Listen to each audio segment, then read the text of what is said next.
ঈশ্বরদী হাসপাতালের জন্য একটা প্লেন সিঁড়ির খুবই দরকার, প্রয়োজন আর কি। নিচ থেকে ওঠার সময় যারা উঠতে পারে না, তখন ওই প্লেন সিঁড়ির ওখানে মানে ওই পাশ দিয়ে সিঁড়িতে ওঠা নামানো করা, ট্রলি দিয়ে কিংবা হুইল চেয়ার দিয়ে খুবই কষ্ট হয়। এজন্য আমাদের ঈশ্বরদীবাসীর মানে অনেক মানবিক মানুষ আছেন, ধনী মানুষ আছেন, ওনারা যদি একটু সহযোগিতা করেন যেখানে কিছু করে দেওয়ার, তাহলে এটা করে দিতে পারেন। আমাদের সাধারণ ঈশ্বরদীবাসীর জন্য খুবই উপকার হয়। দ্বিতীয়ত, আমাদের এখানে জেনারেটরের কোনো ব্যবস্থা নাই। কারেন্ট চলে গেলে আমরা আমরা কর্মীরা সহ আপনার রোগীরা সবাই খুব কষ্ট ভোগ করি। রোগীরা আরও অসুস্থ হয়ে যায় গরমে।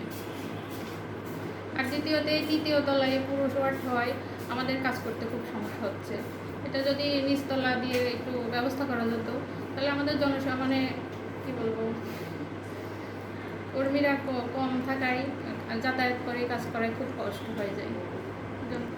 ঈশ্বরদী স্বাস্থ্য কমপ্লেক্সে আপনার যথাযথ জনবল নাই, ডাক্তার, নার্স, আয়া, ওয়ার্ড বা এগুলো সংকট, প্রচুর সংকট। এগুলো যদি একটু ব্যবস্থা করা যায়, তাহলে আমরা রোগীর মানসম্মত চিকিৎসা প্রদান করতে পারি আর কি।